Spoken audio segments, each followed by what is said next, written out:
పెద్ద హృదయంతో మేము కూడా పెద్ద హృదయంతో మీరు ఇచ్చే సూచనలు విందామని ఆలోచన చేస్తే ఇష్టారాజ్యం విమర్శలు చేస్తూ పోతా ఉన్నారు అధ్యక్ష. దయచేసి వారికి ఇచ్చిన సమయం ఎక్కువ తీసుకున్నారు. క్లోజ్ చేసి మా గౌరవ సభ్యులు చాలా మంది కూడా మాట్లాడుతుంది అధ్యక్ష. దయచేసి వారికి మా సంఖ్య ప్రకారం మాట్లాడతారు. హరీష్ రావు గారు 1 మినిట్.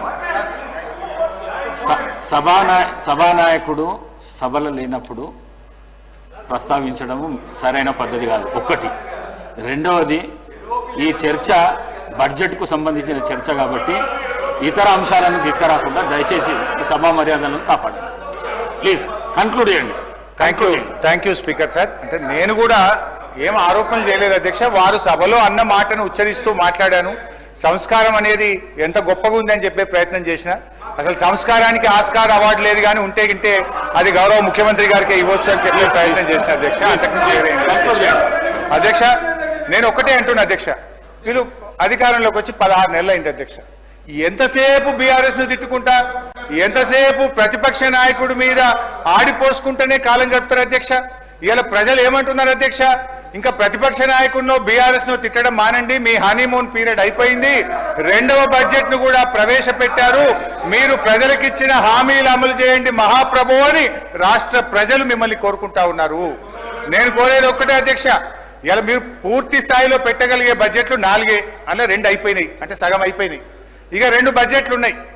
అయితే మిగిలిన 2 కూడా ఇట్లనే మీరు పుణ్యకాలం ఇట్లనే చేస్తే కరిగిపోతుంది అధ్యక్ష. దయచేసి ఇప్పటికైనా ప్రజలకిచ్చిన హామీలు అమలు చేయండి. ఇవాళ మీరు ఈ ప్రతికూల పాలసీలు, ప్రతీకార రాజకీయాల వల్ల రాష్ట్ర ఆర్థిక వృద్ధి రేటు మీద నెగటివ్ ప్రభావం చూపుతా ఉంది. రాష్ట్ర ఆదాయం తగ్గుతా ఉంది.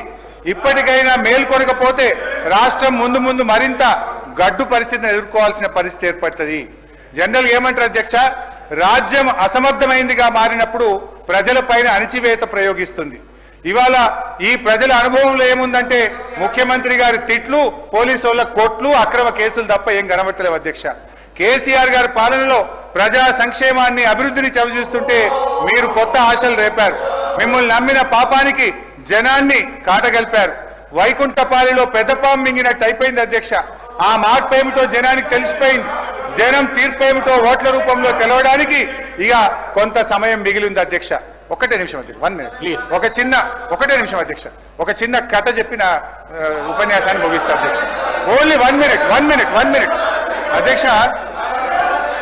పంచతంత్రంలో చిన్నయ్య సూరి గారు చెప్పిన కథ అధ్యక్ష. ఇది పంచతంత్రంలో చిన్నయ్య సూరి గారు చెప్పిన కథ అధ్యక్ష. ఒక నక్క ఆహారాన్ని వెతుకుంటూ ఊర్లోకి వచ్చిందట అధ్యక్ష. అక్కడ రజకులు ఉపయోగించే నీలి రంగు ఉన్న తొట్టిలో పడిపోయింది. ఆ నక్కకి ఏమైపోయింది, ఆ తొట్టిలో పడితే ఆ నక్క ఒంటి నిండా నీలి రంగు అంటుకున్నది. ఆ నీలి రంగు అంటుకున్న తర్వాత అది మళ్ళీ అడవిలోకి పోయింది. ఇదేదో కొత్త జంతువు అనుకోని అడవిలో ఉన్న జంతువులన్నీ భయపడ్డాయట అధ్యక్ష. ఈ నక్క కూడా ఇదేదో బాగుంది, అందరు నాకు భయపడుతుందని నేను దేవుడు పంపిన దూతను, ఈ రోజు నుంచి నేనే మీకు రాజును అని ఆ నక్క అన్నదట అధ్యక్ష. జంతువులు భయంతో అంగీకరించాయి. ఆ నక్క జంతువులను అనేక రకాలుగా కష్టపెట్టే భరించాయి అధ్యక్ష. ఒకరోజు ఆ నక్క పెద్ద సభ పెట్టింది, కొత్త చట్టాల గురించి చెప్తుంది. అంతలోనే పెద్ద వర్షం పడి ఆ నక్క అంటిన నీలి రంగంతా కరిగిపోయింది. నక్క నిజస్వరూపం బయటపడ్డది. మాయ మాటలతో, మారువేషాలతో పెట్టే భ్రమలు ఎక్కువ కాలంలో నిలవదు అన్నది ఆ యొక్క నీతి సూత్రం అధ్యక్ష.